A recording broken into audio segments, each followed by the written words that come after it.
அப்படிங்கிறது இன்றைக்கு உண்டான கரண்ட் அஃபேர்ஸில் முக்கியமானதாக பார்க்கப்படுது. தமிழகத்தினுடைய அமைச்சரவையில் மாற்றம். அப்போ யார் யார் ராஜினாமா பண்ணியிருக்கிறாங்க தமிழக அமைச்சரில்?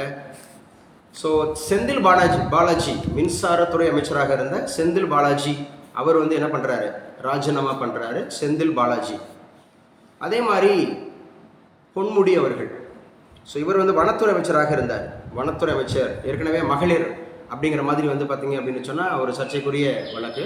செந்தில் பாலாஜி அப்படிங்கிறது மது மற்றும் ஆயத்தீர்வை அந்தமாக இருக்கக்கூடியதில்லை, அதில் ஸோ இருந்த காரியங்கள் அப்படின்றத பார்க்குறோம். அப்போ யார் மீண்டும் அமைச்சராகிறார்? மனோ தங்கராஜ் அவர் மீண்டும் அமைச்சராகிறார் அப்படின்னு பார்க்குறோம்.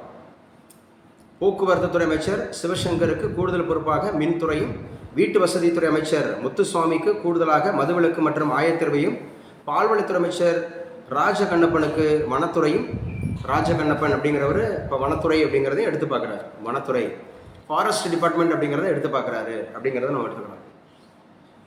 ஸோ முக்கியமானது அமைச்சரவையில் பத்மநாதபுரம் தொகுதி எம்எல்ஏ மனோ தங்கராஜ் எழுதி வச்சுக்கோங்க. பத்மநாதபுரம் அப்படிங்கிறதுனுடைய எம்எல்ஏ தான் இந்த மனோ தங்கராஜ். மனோ தங்கராஜ் அப்படிங்கிறவர் ஸோ மீண்டும் அமைச்சராகிறார் அப்படிங்கிறத பார்க்குறோம். மனோ தங்கராஜுக்கு பால்வளத்துறை ஒதுக்கப்படலாம் என அறியப்படுகிறது. பால்வளத்துறை அப்படிங்கிறது கொடுக்கலாம்.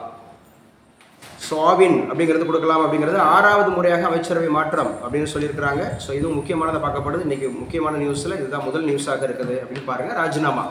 அப்போ யார் சார்? மனோ தங்கராஜ் மீண்டும் அமைச்சராகிறார் பார்க்குறோம். செந்தில் பாலாஜி அதே மாதிரி ப்ளஸ் பொன்முடி அவர்கள் ராஜினாமா பண்ணுறாருன்னு பார்க்குறோம். மொத்தம் எத்தனை தொகுதிகள் தமிழகத்தில்? 234 தொகுதிகள். 234 தொகுதிகள் எத்தனை சதவீதம் பேர் அப்படிங்கிறது அமைச்சராக இருக்கலாம்? 15%. பேசுங்க. 15% அப்படிங்கிறது அமைச்சர்களாக இருக்கலாம். அது both central government and state government அப்படிங்கிறத எடுத்துக்கலாம். முக்கியமானது அப்படிங்கிறத பார்க்கணும். அடுத்த விஷயம் பெஹல்காம் தாக்குதல், இந்தியர்களுடைய ரத்தம் கொதிக்கிறது அப்படின்னு போட்டிருக்காரு. ரத்தம் கொதிக்கிறது யார் பேசியிருக்கிறா? நம்முடைய பாரத பிரதமர் மோடி அவர்கள் பேசியிருக்கிறார். ரத்தம் கொதிக்கிறது அப்படின்னு பேசியிருக்கிறாரு. முக்கியமாக பார்த்தீங்க அப்படின்னு சொன்னால் இது மன் கி பாத் அப்படிங்கிற நிகழ்ச்சியில் பேசியிருக்கிறார். வானொலி நிகழ்ச்சியில் பேசுவார் இல்லையா, அதில் தான் பேசியிருக்கிறார். பகல்காம் பயங்கரவாத தாக்குதல், ஒவ்வொரு இந்திய ரத்தமும் கொதிக்கிறது. அப்படியா? ஒவ்வொரு இந்திய ரத்தம்னா நீங்களும் தான், எல்லாரும் தான். கொதிக்கலாம் கூடாது தம்பி, ஏற்கனவே கொதிக்குது. வனராஜா ஏற்கனவே கொதிக்கலாம் கூடாது. ஏற்கனவே கொதிக்குது. நமக்கு ஹெல்த்து. எல்லாரையும் மன்னிக்கணும், எல்லாரையும் நேசிக்கணும். இந்த ஹேட்ரட் அப்படிங்கிறது, அதுக்கு வெறுப்புணர்வு அப்படிங்கிறது கிடையாது. ஹேட்ரட் அப்படிங்கிறது கிடையாது. அப்பாவி ஜனங்கள் என்ன பண்ணுவாங்க பாகிஸ்தானில்? அந்த சிறு குழந்தைங்க என்ன பண்ணுவாங்க, பெரியவங்க என்ன பண்ணுவாங்க? உங்கள் ஊர்லேயே தான் நடந்துகிட்டு இருக்கு. அதான் நம்ம ஊரில் தான் நடந்துகிட்டு இருக்கு. மணிப்பூரில் அத்தனை பேரை கொண்டாங்க. ரத்தம் கொதிக்கணும்ல. மணிப்பூரில் அத்தனை பேர் கொண்டாங்கல்ல. கொதிக்கணும். எல்லாத்துக்கும் கொதிக்கணும். பாலஸ்தீனத்துக்காகவும் கொதிக்கணும், ஆப்கானிஸ்தானுக்காகவும் கொதிக்கணும், பாகிஸ்தானில் இருக்கக்கூடிய மக்களுக்காகவும் கொதிக்கணும். பாவம். ஏன்னா நம்ம ஒட்டுமொத்த ஜனங்களையும் ஒன்றா பார்க்கணும். நம்ம இந்தியர்களாக பார்த்துடக்கூடாது, இந்துக்களாக பார்த்துடக்கூடாது, மனிதர்களாக பார்க்கணும். ரத்தம் கொதிக்கலாம், ஆனால் பழி வாங்கிறது கொதிக்கக்கூடாது. சரி, இப்படிலாம் பாவம் பண்ணுறானே, மனுஷனை கொள்றானேன்னு மாதிரி கொதிக்கலாம். சரிங்களா? ஆனால் அதை சொல்லுவாங்க, அவங்கவுங்க வீட்டில் இருந்தால் தான் அவரவருக்கு நேர்ந்தால் தான். எப்போவுமே சொல்கிறேன், உங்கள் வீட்டில் நேர்ந்தாலுமே, நம்ம வீட்டில் இருந்தாலுமே, நமக்கு நேர்ந்தாலுமே கொஞ்சம் என்ன பண்ணணும் சார்? அன்பு தான். வேறு ஒன்றுமே கிடையாது. ஆனால் அவங்களுக்கு அன்பு இல்லை அப்படிங்கிற போது அதே அன்பை வெறுப்பை காட்டக்கூடாது. ஸோ ரத்தம் கொதிக்கிறது. ஆனால் இது ஹியூமன் பீயிங்கில் கொதிக்கும், எல்லாருக்குமே கொதிக்கும் தனிப்பட்ட முறையில். ஸோ பயங்கரவாதத்துக்கு எதிரான போர் பெஹல்காம் அப்படிங்கிறது. ஸோ ஏற்கனவே புல்வாமா தாக்குதல் ஏற்கனவே பேசிட்டோம். புல்வாமா தாக்குதல் அப்படிங்கிறது 2019 பிப்ரவரி 14 புல்வாமா தாக்குதல் அப்படிங்கிறத பார்த்துட்டோம். ஸோ இதுவும் முக்கியமானது அப்படிங்கிறத பார்க்குறோம். இன்றைக்கி உண்டான கரண்ட் அஃபேர்ஸில் வேறு என்ன சார்? இவர் உங்கள் எல்லாருக்கும் தெரியும். இவர் யார் சார்? ஐஏஎஸ்ல பாஸ் பண்ணியிருக்கிறார். ராதாகிருஷ்ணன், டாக்டர் ராதாகிருஷ்ணன். இவர் நம்முடைய சீஃப் செக்ரட்டரி அப்படிங்கிற மாதிரி ஒரு பொசிஷனில் இருக்கார். அவருடைய பையன் ஐஏஎஸ்ல ஜெயிச்சிருக்கிறார். ஸோ இவர் யார் சார் அப்படின்னு சொன்னால் டாக்டர் அரவிந்த் ராதாகிருஷ்ணன். அவரது தந்தை என்ன பொறுப்பில் இருக்கிறாரு? தமிழ்நாடு மின் உற்பத்தி மற்றும் பகிர்மானம் கழக தலைவர். மின் உற்பத்தி அப்படின்னு சொல்லக்கூடிய எலக்ட்ரிசிட்டி அந்த மாதிரி மேனுஃபேக்சர் ப்ரொடக்ஷனில் அவர் செக்ரட்டரியாக இருக்கிறாரு. அவருடைய பையன்தான் ராதாகிருஷ்ணன். யார்? அரவிந்த் ராதாகிருஷ்ணன். ஐஏஎஸ் அப்படிங்கிறது ஒரு டாக்டர், எம்பிபிஎஸ் முடிச்சு ஐஏஎஸ் ஆயிருக்காரு. ஆயிருக்கிறாரு. ஸோ இதுவும் முக்கியமானதாக பார்க்கப்படுது அப்படிங்கிறது ஞாபகம் வச்சு இதை சொல்லியிருக்காங்க. அம்பத்தூர் அருகே தண்டவாளத்தில் கற்கள், ரயிலை கவிழ்க்க சதி. ரத்தம் கொதிக்கணுமா கொதிக்கக்கூடாதா? இந்த ரத்தம் மட்டும் சார், இந்த ரயில் மட்டும் கவிழ்ந்துருந்துச்சுன்னா எவ்வளோ பேர் செத்துருப்பேன். ஏங்க இந்த ரயில் மட்டும் கவிழ்ந்துருச்சுன்னா எவ்வளோ பேர் செத்துருப்பாங்க. இந்த நேற்று 3 பேரை வெட்டி கொண்டிருக்காங்க இதே சிவகங்கை மாவட்டத்தில். 3 பேரை வெட்டி கொண்டிருக்காங்க. ரத்தம் கொதிக்கணும். அன்றாடம் வந்து பார்த்தீங்கன்னா பழி வச்சு கொண்டுட்டே இருக்கிறாங்க. சின்ன சின்ன பிள்ளைங்களாம் கொண்டுட்டு இருக்கிறாங்க, பெரிய பிள்ளைங்களாம் கொண்டுட்டு இருக்காங்க. சாதியின் பேர்னால இங்கே கொலை நடந்துட்டு இருக்கு, மதத்தின் பேர்னால கொலை நடந்துட்டு இருக்கு, மொழியின் பேர்னால கொலை நடந்துட்டு இருக்கு, ஈவு இறக்கம் இல்லாமல் கொண்டுட்டு இருக்கிறாங்க. ஸோ எல்லாருக்காகவும் ப்ரேயர் பண்ணு. அன்பு தான், அன்பு ஒன்றே ஒன்று மட்டும் தான் தீர்வாக இருக்கும். ஏன்னா அவன் சொல்கிறான், பாகிஸ்தான் சொல்கிறான், நாங்கள் 300 நினைக்கிறேன் 130 ஏவுகணைகள் எங்கள்கிட்ட அணு ஆயுதங்கள் அப்படிங்கிறது நேரடியாக இருக்குது. இது ஒன்லி இந்தியாவுக்கு தான் பயன்படுத்துவோன்றான். அவன் வந்து எதுக்கும் துணிஞ்சவன். அவன் என்ன பண்ண, எப்போவுமே தீவிரவாதமாக இருக்கிறான், பயங்கரவாதமாக இருக்கிறான், எப்போவுமே இருந்துட்டு இருக்கிறான். ஏதோ ஒன்று அடித்தாலும் ஒரு 100 பேர் செத்து தானே. 100 பேர் இருந்தாலும் அந்த மக்கள் வந்து பாருங்கள், இப்போவே அந்த பதுங்கு குழிகள் அப்படிங்கிறது ரெடி பண்ண ஆரம்பிச்சிட்டாங்க. ஜம்மு காஷ்மீர் இருக்கக்கூடிய அந்த கிராமத்தில் இருக்கிறவங்க, நகரத்தில் இருக்கிறவங்க, சிறு பிள்ளைங்க இப்போவே பதுங்கு குழிகள் அப்படிங்கிறத ரெடி பண்ண ஆரம்பிச்சிட்டாங்க. அப்படின்னா என்ன, ஆயத்தம் ஆகுறாங்கன்னு அர்த்தம். ஸோ ஏற்கனவே கார்கில் வார் அப்படிங்கிற நடந்த சமயத்துலேயும் சரி, 1999களில் கார்கில் வார் நடந்த சமயங்களையும் சரி. ஸோ அது கடந்து இப்போ வந்து 2025க்கு வந்துட்டோம். ஸோ அணு ஆயுதங்கள் அப்படிங்கிறது பயன்படுத்தப்பட்டால், முன்னாடிலாம் வந்து பார்த்தீங்கன்னா அந்தளவுக்கு பயங்கரமான அணு ஆயுதங்கள் கிடையாது. இன்றைக்கி பயங்கரமான அணு ஆயுதங்கள் இருக்கக்கூடிய சூழலில் போர் அப்படிங்கிறது வந்துச்சு அப்படின்னு சொன்னால் அப்பாவி உயிர்கள் கொல்லப்படும், அநேகர் செத்துருவாங்க. ஸோ மனதின் குரல் ஒளிபரப்ப கெடுபடி, நைனா நாகேந்திரன் கண்டனம். ஸோ மனதின் குரல் இங்கே வந்து ஒளிபரப்ப மாட்டுறாங்க. ஆக்கிரமிப்பு காஷ்மீர் பகுதியில் மீட்க வேண்டும், POK அதை சொல்லியிருக்கிறாங்க. மாநில சுயாட்சிக்கு வழிகாட்டி உச்சநீதிமன்றம் தீர்ப்பு. ஸோ ஏற்கனவே நம்ம பேசிட்டோம். எதுக்கு சார் அப்படின்னு சொல்லி பார்த்தீங்கன்னா, நாங்குநேரி அருகே கார்கள் மோதல் 7 பேர் உயிரிழப்பு. பாருங்கள், நாங்குநேரி, அதே திருநெல்வேலி மாவட்டம். நாங்குநேரி ரத்தம் கொதிக்கணும் வனராஜாவுக்கு. சார் 7 பேர் செத்துட்டாங்களே எங்கள் ஏரியாவில். என்ன தம்பி, ப்ரேயர் பண்ணுங்க, விபத்துகளுக்காக ப்ரேயர் பண்ணுங்க. நம்ம ஊரில் தான் 7 பேர் சின்ன சின்ன பசங்க. யார் இறந்துருக்கிறாங்க பாருங்கள்.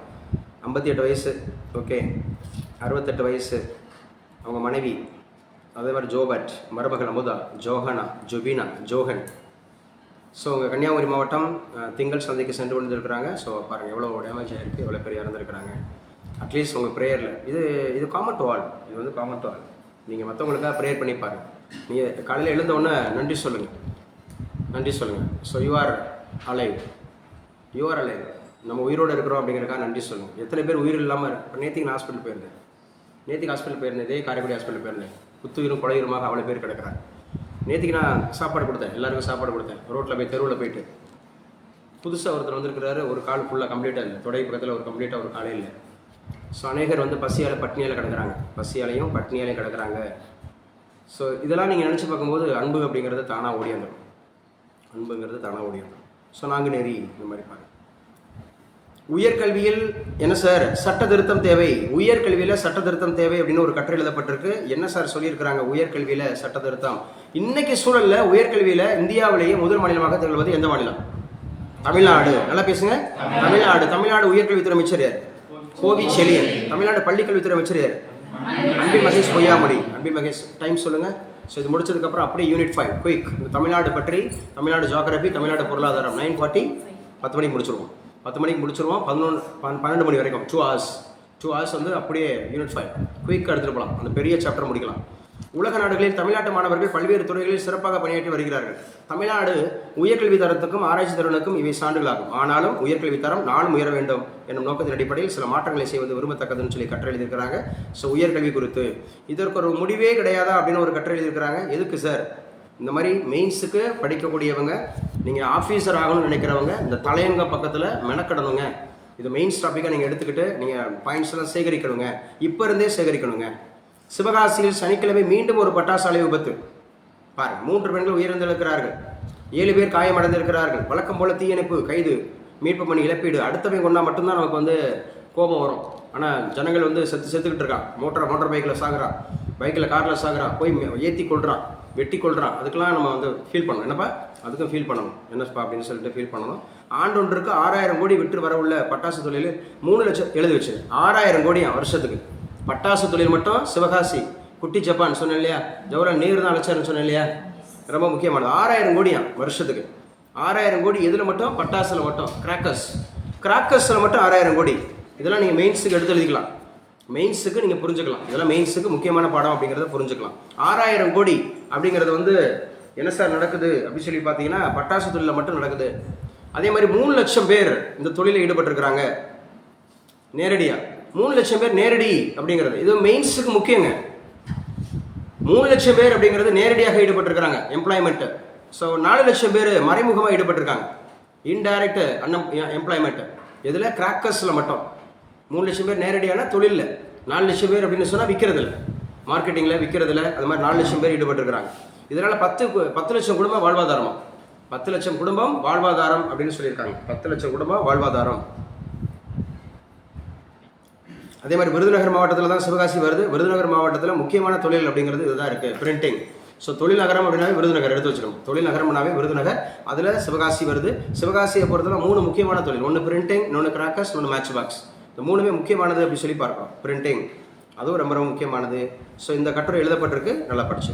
அடுத்து என்ன கட்டுரை? தமிழ் வழியில் பொறியியல் மருத்துவம். இது ஆல்ரெடி இருக்குது, இன்னும் நிறைய பண்ணணுன்ற மாதிரி எதிர்பார்க்குறாங்க.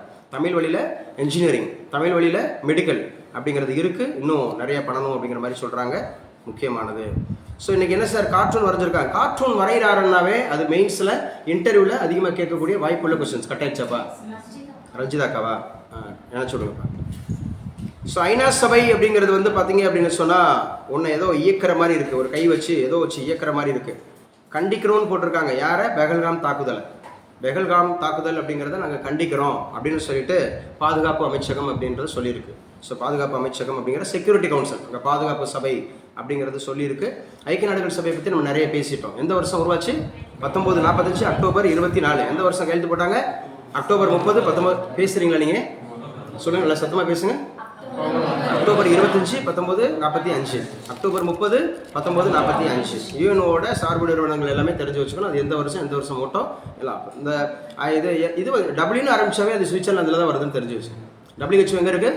சுவிட்சர்லாந்து. WTO எங்கே இருக்குது? சுவிட்சர்லாந்து. WMO எங்கே இருக்குது? சுவிட்சர்லாந்து. இதெல்லாம் முக்கியமானது அப்படிங்கிறது ஞாபகம் வச்சுங்க. மற்றெல்லாம் நீங்கள் படிச்சுங்க. நீங்கள் தேடுங்க, நீங்களும் தேடுங்க. விண்வெளித்துறையில் இந்தியா புதிய உச்சமெட்டம், பிரதமர் மோடி. விண்வெளித்துறையில் இந்தியா புதிய உச்சமெட்டம், பிரதமர் மோடி. நேற்றுக்கு கைல்வெளி கிளாஸ் அட்டன் பண்ணலையா? நேற்றுக்கு சண்டேல லீவ் போட்டுருவீங்களா? கைல்வெளி நேற்று சண்டேல லீவ் போட்டுருவீங்களா? சார் நான் உங்களுக்கு ஆல்ரெடி பர்மிஷன் கேட்டுட்டேனே சார், சண்டேனா எனக்கு லீவ் வேணுமே சார் அப்படின்னு. சரி, சண்டேனா உங்களுக்கு லீவ் வேணும். ரைட். விண்வெளித்துறையில் இந்தியா புதிய உச்சம் எட்டும், பிரதமர் மோடி. இருந்தாலும் கவனம் வச்சுங்க. ரிசல்ட்டை பிடிக்கணும் அப்படின்னு சொன்னால் கொஞ்சம் தியாகம் பண்ணணும், சில விஷயங்களை தியாகம் பண்ணணும். தியாகம் இல்லைன்னா ரிசல்ட் இல்லை. வருத்தப்படக்கூடாது. எல்லாருக்கும் சொல்கிறேன். அட்லீஸ்ட் நம்ம கவர்மெண்ட் ஜாபை பிடிக்கிற வரைக்குமாவது சில தியாகங்கள் வேணும். குடும்பமும் வேணும், நம்முடைய சில காரியங்கள் அப்படிங்கிறது வேணும். ஆனாலும் கொஞ்சம் தியாகம் விட்டு கொடுக்கலாம். பக்கத்தில் வச்சுட்டு கேட்கலாம். நம்ம இங்கே இது மெட்டீரியலாக இங்கே வரப்போகிறது இல்லை. ஆன்லைனில் தான் இருக்கிறோம். சமைச்சிக்கிட்டு கேட்கலாம், வேலை பார்த்துட்டு கேட்கலாம், நல்லா கேட்கலாம். வாய்ப்பு இருக்குது, விட்டுறாதீங்க. எல்லாருக்கும் சொல்கிறேன், வாய்ப்பு இருக்குது, விட்டுறாதீங்க. நாளைக்கு ரிசல்ட் ஜூன் 15ஆம் தேதியே தெரிஞ்சு போயிடும், ஜூலை 12ஆம் தேதியே தெரிஞ்சு போயிடும். எக்ஸாம் எழுதி முடிச்சோம், கொஸ்டின் பேப்பர் பார்த்தா அரை மணி நேரத்தில் தெரிஞ்சு போயிடும். ஜூன் 15 கொஸ்டின் பேப்பரை பார்த்தா அரை மணி நேரத்தில் தெரிஞ்சு போயிடும். நம்ம என்ன தியாகம் பண்ணோம், என்ன வெற்றி பெற்றோம், என்ன முயற்சி பண்ணோன்றது தெரிஞ்சு போயிடும். அதே மாதிரி ஜூலை 12 தெரிஞ்சு போயிடும். செப்டம்பர் மாதம் குரூப் 2 தெரிஞ்சு போயிடும். இன்னும் அறிவிக்கப்படாத குரூப் 2 இந்த ரயில்வே எக்ஸாமும் தெரிஞ்சு போயிடும். தியாகம் சில தியாகம் பண்ணியே ஆகணும். ஸோ ஈவினிங் டைம்ஸ் குவிஸ் தியாகம் பண்ணியே ஆகணும். என்ன எலிசபெத், நாளைக்கு ரிசல்ட் வரலைன்னா வருத்தப்படக்கூடாது.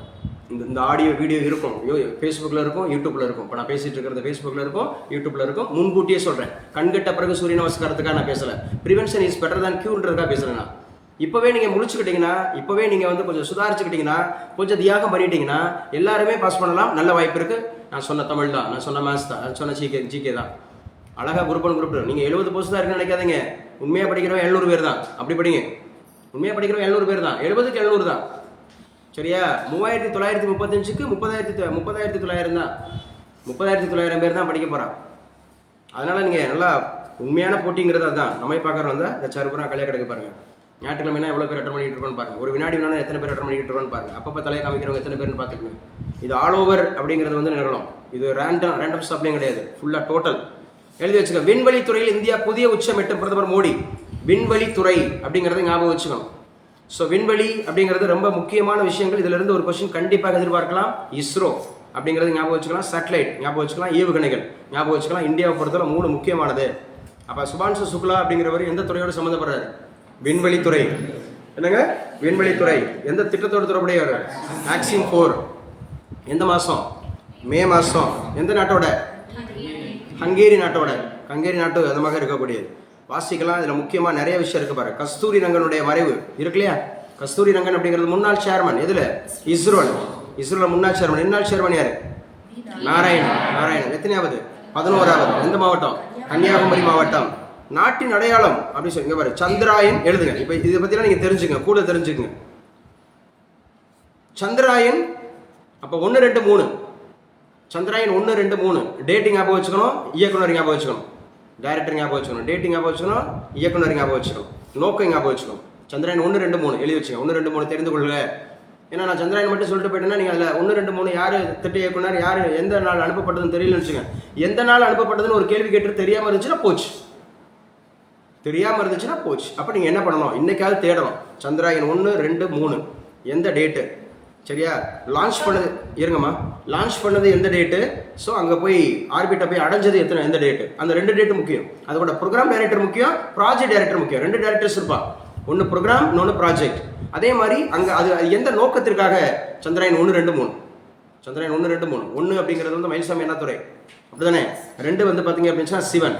3 அப்படிங்கிறது வீர முத்து வேல் அப்படிங்கிறவர். இது ப்ரோக்ராமா ப்ராஜெக்டாக தெரிஞ்சுக்கணும். இதுக்கு ப்ராஜெக்ட் இருப்பாங்க, புரிஞ்சுக்கணும். என்னென்ன யார் இருக்காங்க? யாரோ பேசுனீங்க? எஸ். யாரோ இடையில நான் பேசிட்டு இருக்கும்போது சார்னு சொன்னீங்க. யாரு?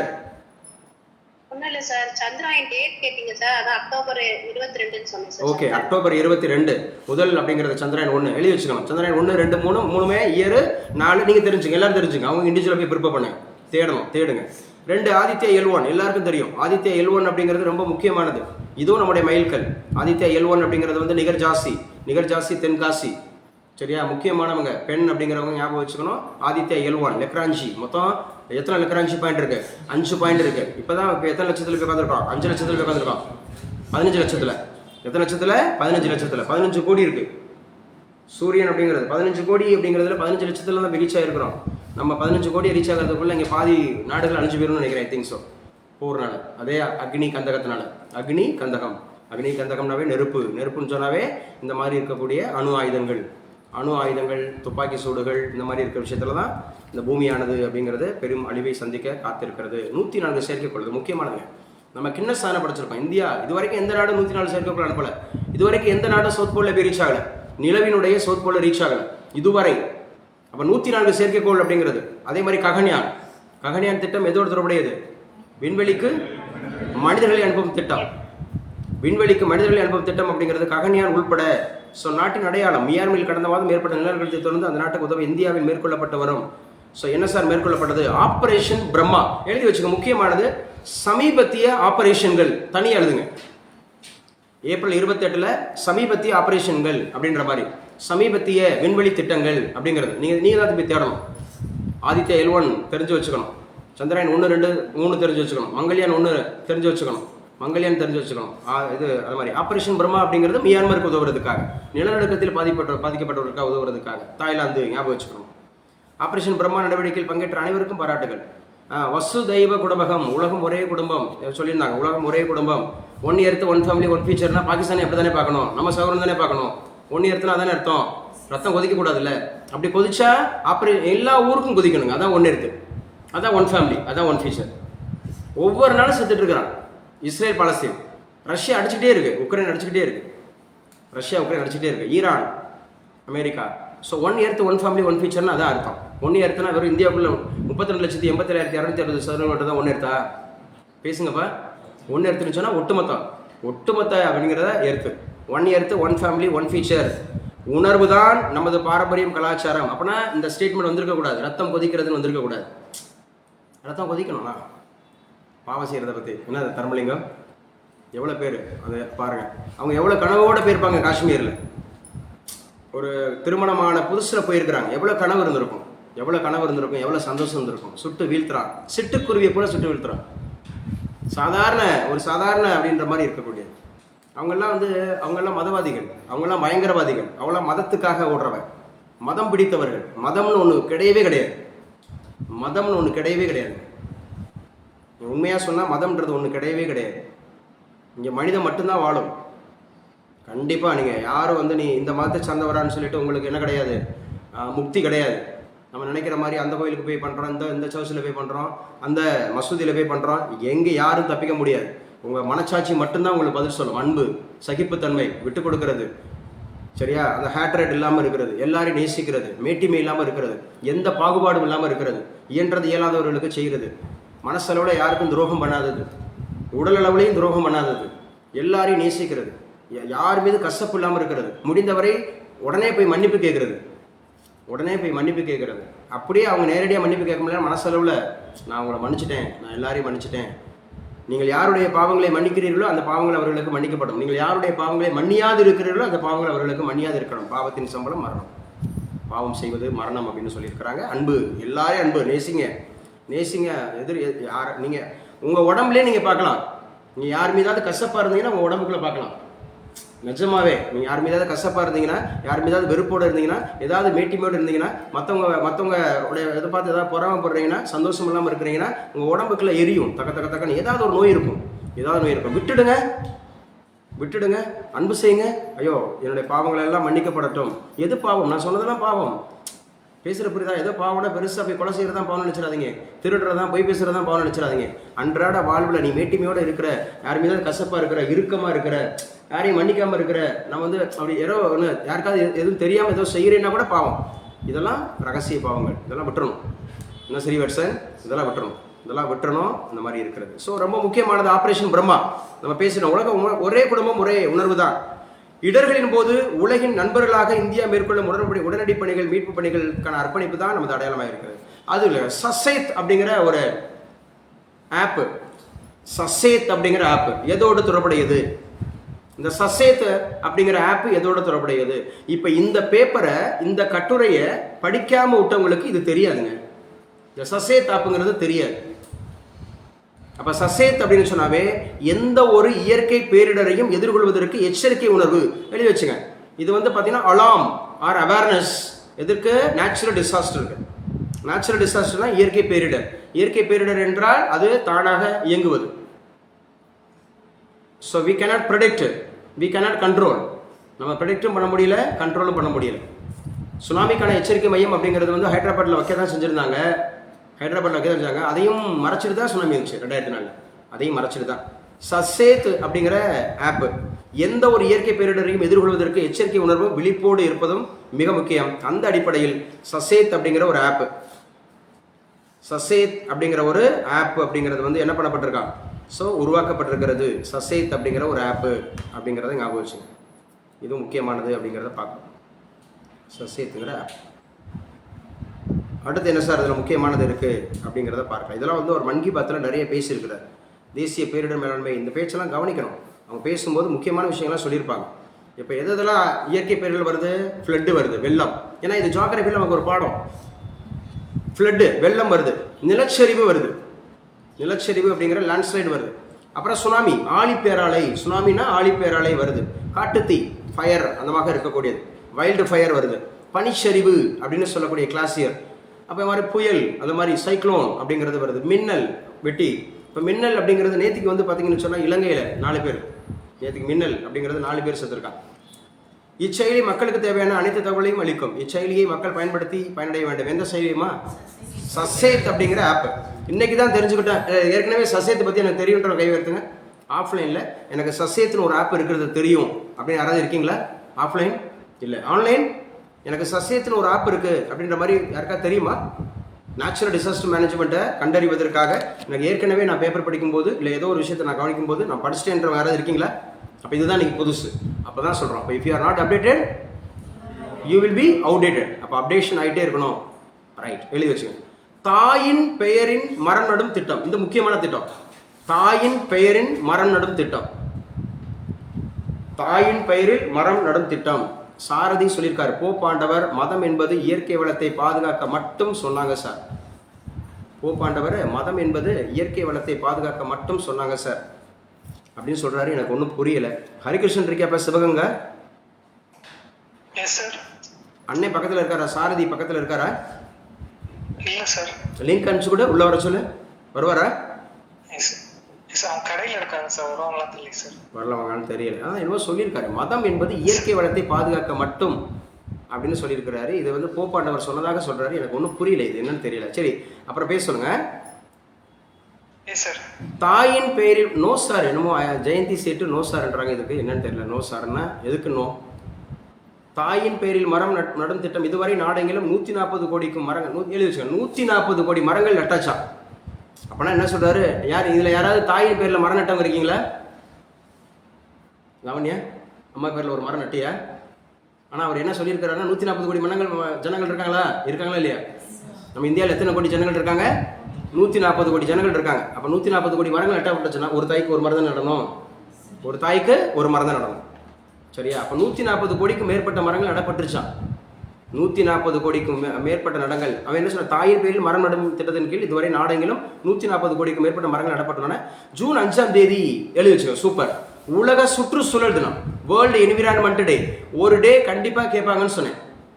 ஒரு டே கண்டிப்பாக கேட்பாங்க. உலக சுற்றுச்சூழல் தினம் அப்படிங்கறத ஞாபகம் வச்சுக்கணும். உலக சுற்றுச்சூழல் தினம் அப்படிங்கறத ஞாபகம் வச்சுங்க. ஜூன் 5ஆம் தேதி ஞாபகம் வச்சுங்க. இத்திட்டம் தொடங்கப்பட்டு ஓராண்டு நிறைவடைகிறது அப்படிங்கறது ஞாபகம் வச்சுங்க. நமது குழந்தைகளின் எதிர்காலத்தை பாதுகாக்க தாயின் பேரில் ஒரு மரத்தை நட வேண்டும். மகாத்மா காந்தியின் சம்பரான் சத்தியாகிரகம் எழுதி வச்சுங்க. சம்பரான் சத்தியாகிரகம். இந்த ஒரே ஒரு கட்டுரையில எவ்வளோ இது ஹிஸ்டரி. நம்ம ஹிஸ்டரி பார்த்துருக்குறோம், இப்போ நம்ம பாலிட்டி பார்த்துருக்குறோம், எக்கனாமிக் பார்த்துருக்குறோம், ஜியோகிராஃபி பார்த்துருக்கோம். ஒரே நிகழ்வில் ஒரு கட்டுரை தான். அப்போ இந்த கட்டுரைகள் பகுதியை நீங்கள் மிஸ் பண்ணவே கூடாது. It will be useful for your prelims, mains, also interview. அப்போ ஞாபகம் வச்சுக்கணும். மகாத்மா காந்தியினுடைய சம்பரான் சத்தியாகிரகம் 1917 அப்படிங்கிறது. அதுக்கப்புறம் தண்டி யாத்ரா நிறைவு 1930 ஏப்ரல். நிறைவுன்றான். தண்டி யாத்ரா அப்படிங்கிறது நிறைவு. ஏன்னா அவர் 1930 ஏப்ரல் 12 மார்ச் 12 ஏப்ரல் 6 தண்டி போனது. மார்ச் 12 ஏப்ரல் 6 ஞாபகம் வச்சுக்கணும். March 12 தொடங்குவார், April 6. ஜாலியன்வாலாபாக் படுகொலை சம்பவம் 19 ஏப்ரல் போன்ற சுதந்திர போராட்ட நிகழ்வுகளை பிரதமர் தனது உரையில் குறிப்பிட்டிருக்காரு. இதை பற்றியெல்லாம் பேசியிருக்கிறார் நம்முடைய பிரதமர். எதில் பேசியிருக்கிறாரு? மன் கி பாத். மன் கி பாத்னா என்னது? மனதின் குரல். மனதின் குரலுக்கு எந்த மீடியாவை பயன்படுத்துறாரு? ரேடியோ பயன்படுத்துகிறார் அப்படிங்கிறத ஞாபகம் வச்சுக்கணும். நல்ல ஒரு இனிஷியேஷன் தான். காவல்துறைக்கு சவால் அளிக்கும் ரீல்ஸுகள் ஜாதிய உணர்வை தூண்டியதாக 464 பக்கங்கள் முடக்கம். ஜாதிய உணர்வை தூண்டியதாக பாருங்க. இது ஹேட்ரட். இதுவும் பாவம். சரியா? ரோட்டில் அடிபட்டு சாகுறான். சும்மா சுவர் விளம்பரங்களை விஞ்சிய சமூக ஊடகம். இப்போ பூராமே வந்து பார்த்தீங்கன்னா இன்ஸ்டாகிராம் மட்டும் 252, ஃபேஸ்புக், எக்ஸ்தலம், யூடியூபு, பிற சமூக ஊடகங்கள் அப்படின்னு சொல்லியிருக்கிறாங்க. ஸோ கெடு நிறைவு. வேகமாக வெளியேறிய பாகிஸ்தானியர்கள். ஸோ வேகமாக ஒரு தேசத்துல இருந்து இங்கே பாருங்க, இதில் பூரா எத்தனை அப்பாவி குடும்பங்கள் தான் போயிருப்பாங்க பாருங்க. வாழ்வாதாரத்துக்காக வந்திருப்பாங்க, ஒவ்வொரு மாநிலத்துக்கும் வந்திருப்பாங்க, வாழ்வாதாரத்துக்காக வந்திருப்பாங்க. இப்போ எல்லாரும் ஓடுறாங்க. குடிமதிப்பு எழுதப்பட வேண்டும். இன்னும் கொஞ்சம் காலத்தில் இது ஏற்கனவே எழுதப்பட்டது. ஜீசஸ் கிரைஸ்ட் பிறக்கிறதுக்கு முன்னாடி அவர் குடிமதிப்பு எழுதப்பட வேண்டும். யார் எந்தெந்த ஊரில் எவ்வளோ குழந்தைங்க இருக்கிறாங்கன்னு எழுதுங்கடா அப்படின்னாங்க. அதனால தான் அந்த அம்மா தூக்கிட்டு ஓடும். அதனால தான் வந்து ஏன்னா சொந்த ஊர்லேருந்து ஏன் போய் இன்னொரு வீட்டில் போய் அது போய் மாட்டுத் தொழுவத்தில் போய் அவர் போய் பிறக்கணும். அவர் நசரேயன் என்று அழைக்கப்படுவார், கலிலேயன் என்று அழைக்கப்படுவார், யூதாவிலிருந்து புறப்பட்டு ஓடணும் அப்படிதான் சொல்லப்பட்டிருக்கு. ஸோ இப்போ என்ன பண்ணுவாங்கன்னா ஒவ்வொரு நாட்டுக்காரங்களும் அவங்கவுங்க ஊருக்கு ஓடி போயிருங்கன்னு. இன்னும் குறிப்பிட்ட காலத்தில் இந்த வார்த்தைகள் தெரிஞ்சுப்பாங்க. ஏப்ரல் 28 நான் பேசுகிறேன். இன்னொரு குறிப்பிட்ட காலத்தில் யாரெல்லாம் வந்து அரபு நாடுகளில் வேலை பார்க்குறீங்களா அவரவர் சொந்த ஊருக்கு போயிடுங்க. ஏன்னா நாங்கள் வந்து என்ன பண்ண போகிறோம், இந்த இப்போ சொல்லிட்டாங்கல்ல, பாகிஸ்தானில் பூரா வெளியேறுங்கன்ட்டாங்க. பாகிஸ்தானில் இருக்கக்கூடிய இந்தியர்கள் பூரா வெளியேறுங்க சொல்லிட்டாங்களா? சொல்லிட்டாங்க. அதே மாதிரி உக்ரைன்லேருந்து வெளியேற சொல்லிட்டாங்க, இஸ்ரேலேருந்து வெளியேற சொல்லிட்டாங்க. இனி எல்லா நாடுகளும் இப்படி தான் அவரவர் சார்ந்திருக்கக்கூடிய இடங்களில் இருக்கக்கூடியது. இது நடக்கக்கூடிய காரியம் தான். ஸோ பஹல்காம் தாக்குதல் NIA வழக்குப்பதிவு. NIA என்னப்பா? அது NIAனா நேஷனல் இன்வெஸ்டிகேஷன் ஏஜென்சி. NIAவோட யார் இப்போ இயக்குனராக இருக்கிறா? சரி, ராகுல் நவீன் எதுக்கு இருக்கிறாரு? என்ஃபோர்ஸ்மெண்ட் டைரக்டரேட்டுக்கு இருக்கிறாரு. சரி, அதே மாதிரி பிரவீன் சூட் எதுக்கு இருக்கிறாரு? நம்ம CBIக்கு இருக்கிறாரு. சரி, அது மாதிரி NIA எழுதி வச்சேன். NIAவோட தலைமை அந்த மாதிரி அதிகாரி யாரு? NIA தெரிஞ்சுட்டு வாங்க. NIAவோட தலைமை அதிகாரி யாரு? இந்தியாவுக்கு முழு ஆதரவு. அமெரிக்க உளவு அமைப்பு தகவல். பாகிஸ்தானியரை திருமணம் செய்த இந்திய பெண் பாகிஸ்தானுக்குள் நுழைய அனுமதி மறுப்பு. பாகிஸ்தானியரை திருமணம் செய்த இந்திய பெண் அப்புறம் என்ன பண்ணுவார்? பாகிஸ்தானா இருக்கிறதுனால அவர் இந்தியாவுக்குள்ளே இருக்க முடியாது. சரி, அவர் வந்து இந்தியராக இருக்கிறதுனால அவர் பாகிஸ்தானுக்குள்ளே இருக்க முடியாது. இந்த கணவன் மனைவி எங்கே வாழ்வாங்க? பாரு, இதுதான் முக்கியமானது. பெஹல்காம் தாக்குதலில் விசாரணை, ரஷ்யா சீனா தலையீட்டை விரும்பும் பாகிஸ்தான். பார்த்தீங்களா, நீங்கள் எங்களுக்காக தலையிடுங்க விரும்பும் பாகிஸ்தான். ரஷ்யா தலையிட சொல்லுது. ரஷ்யா இந்தியாவை அடிக்கிறதுக்கு நீங்கள் எங்களுக்கு கொஞ்சம் உதவி பண்ணுங்க, சீனா இந்தியாவை அடிக்கிறதுக்கு எங்களுக்கு உதவி பண்ணுங்க அப்படின்ற மாதிரி பாகிஸ்தான் விரும்புகிறது. பெஹல்காம் இது குறித்து ரஷ்ய அரசு நடத்தும் RAIA ஊடக நிறுவனத்துக்கு அண்மையில் பாகிஸ்தான் பாதுகாப்பு அமைச்சர் காஜா ஆசிப் பகல்காம் பயங்கரவாத தாக்குதல் தொடர்பாக விசாரணையில் ரஷ்யா சீனா அல்லது மேற்கத்திய நாடுகள் தலையிட்டால் நல்ல தீர்வு கிடைக்கும். இந்த விவகாரத்தில் பாகிஸ்தானை தொடர்புபடுத்தி இந்திய பிரதமர் மோடி கூறுவது உண்மையா அல்லது பொய்யா என்பதை தெரிந்து கொள்ள மேற்கூறிய நாடுகள் விசாரணை குழு ஒன்றை அமைக்கலாம். அவர் சொல்றது உண்மைதானா, விசாரணை குழு வேணா அமைங்க அப்படின்ற மாதிரி சொல்றார். ஜம்மு காஷ்மீரில் சமூக ஆர்வலர் சுட்டுக்கொலை. பகல்காம் பாருங்க, சமூக ஆர்வலர் சுட்டுக் கொண்டிருக்காங்க, பயங்கரவாதிகள் மீண்டும் தாக்குதல். பகல்காம் தாக்குதலுக்கு ஈரான் அதிபர் கண்டனம். பயங்கரவாதத்துக்கு எதிராக ஒன்றிணைய அழைப்பு. சூப்பர். ஈரான், அமெரிக்காவுக்கு எதிராக ஈரான் இருக்கு, ஈரானுக்கு எதிராக அமெரிக்கா இருக்கு. அந்த அடிப்படையில் பகல்காம் அப்படிங்கிற தாக்குதலுக்கு ஆதரவு தெரிவித்து பயங்கரவாதத்துக்கு எதிராக வாங்கன்ற பாசிட்டிவ். இதுதான் பாசிட்டிவ். அவர் இஸ்லாமியரை பார்க்கல. எங்கள் இஸ்லாமியரை தானே நீங்கள் வந்து அவங்க ஏன் போராடுறாங்க, ஏன் கொள்றாங்கன்றதை நீங்கள் போய் விசாரிங்கன்னு சொல்லலை. அவர் நாங்கள் ஒன்றிணைகிறோன்ற பயங்கரவாதத்துக்கு எல்லாரும் ஒன்றிணையணும், மதத்தின் அடிப்படை இல்லாமல் மனிதத்துக்காக எல்லாரும் ஒன்றிணையணும். காஷ்மீர் மேலும் பயங்கரவாதிகள் வீடுகள் இடிப்பு. இந்தியாவை தாக்க 130 அணு ஆயுதங்கள் தயார். எஸ், லாவணியா கிளாப் பண்ணுங்க. கரெக்ட், 130 தான். 130 அணு ஆயுதங்கள், இந்தியாவை தாக்க 130 அணு ஆயுதங்கள் தயாரா. நைட்டோட நான் தூங்கும் போது கல்ல எந்திரிப்புமான்னு நினச்சிட்டு தூங்கினேன். நிஜமாவே கல்ல உலகம் இருக்குமா? ஏன்னா நான் வந்து நேற்றுக்கு போயிட்டு இருக்கும்போது ஒரு பெரிய ஐயா பேசிட்டு இருந்தார். ஒரு ஐயா சொன்னார், பாகிஸ்தான் வந்து 100க்கு மேலே வச்சிருக்குதான், இந்தியாவுக்கு மட்டும் தான் நாங்கள் வச்சிருக்கிறோன்னு சொல்லுதா அப்படின்னாரு. ஒரு அணு ஆயுதம் இருந்தாவே முடிஞ்சுங்க. எவ்வளோ கிலோமீட்டருக்கு போகுன்றான் ஒவ்வொரு அணு ஆயுதங்களும். அப்படிங்கிற போது என்ன நடக்கும்? இப்போ நம்ம நினைக்கிறோம்ல, வீட்டில் ஒருத்தன் வீட்டில் போயிட்டு ஏதாவது ஒரு சின்ன சண்டை இருந்துச்சுன்னா லைட்டாக போய் லிக்கர் சாப்பிட்டு வந்துட்டு திடீர்னு ஒரு அருவா எடுக்கிறான், கத்தி எடுக்கிறான், ஏதோ எடுக்கிறான்ல. ஏதோ இந்தியாவில் அந்த அமெரிக்காவில் இருக்கக்கூடிய பாகிஸ்தானில் இருக்கக்கூடிய எவனோ ஒருத்தன், அது முக்கியமான ஒரு அதிகாரி, ஒரு லிக்கர் சாப்பிட்டுட்டு, ஒரு பேச்சுக்கு சொல்கிறேன், ஒரு லிக்கர் சாப்பிட்டுட்டு அடிச்சு விட்றா, ஒரு 10 தட்டி விட்றான்னு சொல்லிவிட்டேன்னு வச்சுங்க. அவனும் லிக்கர் சாப்பிட்டு ஒரு 10 தட்டி விட்டான்னு வச்சுங்களேன், அடுத்த நாள் காலையில் எதுவும் இருக்காது. ஆமாம் தானே, அடுத்த நாள் காலையில் எதுவும் இருக்காது. கொஞ்சம் யோசித்து பாருங்க எப்படியான உலகத்தில் நம்ம வாழ்ந்துட்டு இருக்கிறோங்கிறத யோசித்து பாருங்க. பயங்கரவாதிகள் இருக்கக்கூடிய காலத்தில் வாழ்ந்துட்டு இருக்கிறோம். ஸோ புதிய NCERT புத்தகங்களில் முகலாயர்கள் தில்லி சுல்தான்கள் பாடல்கள் நீக்கம் காலங்காலமாக இருந்துட்டு இருக்கு. NCERT புத்தகங்கள்ல இருந்து யாரோட பேரை நீக்கிறாங்க? முகலாயர்கள். இனிமேல் பாபர் வரமாட்டார், ஹுமாயூன், அக்பர், ஜஹாங்கீர், ஷாஜகான், அவுரங்கசீப்லாம் வரமாட்டார். சுல்தான்கள் வரமாட்டாங்க. டெல்லி சுல்தானே இருக்காது. சிலேபு, கில்ஜி, துக்ளக்கு, சயீது, லோடி நீக்கம். அப்துல் கலாம் பாடம் சேர்ப்பு. அது நம்ம ஊர் இஸ்லாமியர்ன்றனால அப்துல் கலாமை சேர்த்து விட்டுருக்காங்க. அப்போ என்ன சொல்ல வராங்க? நாங்கள் இஸ்லாமியர்களுக்கு எதிராக பண்ணலாங்க, அவங்களாம் வெளிநாட்டில் வந்து நம்ம ஊரில் இருந்துட்டு போயிருக்காங்க. அப்படி பார்த்தா அவங்க உருவாக்கி வச்சிருக்கிற ஏகப்பட்ட கட்டமைப்புகள் இருக்கே. முகலாயர்கள் இன்னைக்கு நேற்று ஆட்சி ஆண்டாங்க. 1526 1848 வரைக்கும். 1526 to 1848. சுல்தான்கள் இன்னைக்கு நேற்று ஆட்சி ஆண்டாங்க 1206 1526 வரைக்கும். அப்போ எவ்வளோ கட்டமைப்புகள் இருக்கும், எவ்வளோ விஷயங்கள் இருக்கும். அடையாளங்கள் அழிக்க முடியுமா? தடயங்கள் அழிக்க முடியுமா? நோ. ஸோ முகலாயர்கள், டெல்லி சுல்தான்கள் பாடங்கள் நீக்கம், அப்துல் கலாம் பாடம் சேர்ப்பு. ஸோ சேர்த்ததுக்கு நன்றி இல்லையா. பயங்கரவாத கட்டமைப்பை காங்கிரஸ் இன்னமும் ஆதரிக்கிறது. பாஜக பைக் மீது மோதி கிணற்றுக்குள் கவிழ்ந்தவன் மீட்க வந்தவர் உட்பட 12 பேர் உயிரிழப்பு. 12, அதான் 26ல் பாதிங்க. இந்த 26 இருக்குல்ல, அதில் பாதி நம்ம ஊரில் தான் செத்துருக்காங்க. எந்த ஊரில்? மத்திய பிரதேசத்தில் 12 பேர் செத்துருக்குறாங்க. ஸோ இவங்களுக்காகவும் ஃபீல் பண்ணுங்கள். அந்த டிரைவர் இப்போ யாரை நினைக்கிறது? டிரைவர் வந்து பயங்கரவாதி எடுத்துக்கலாமா? ஏன்டா அப்படி படுபாவி போய் எத்தனை பேரை கொண்டுபிட்ட? 12 பேரை கொண்டுபிட்ட. ஸோ IPL இதெல்லாம் பார்த்துங்க. ஸோ கிளாஸ் அமைதியில் புதினுக்கு விருப்பம் இல்லை. வாட்டிகனில் ஜெலன்ஸ்கி சந்திப்புக்கு பின் ட்ரம்ப் 2 பேரும் பேசியிருக்கிறாங்க பாருங்க. எங்கே? அந்த இறப்புக்கு போயிருக்கிறாங்க அவரை.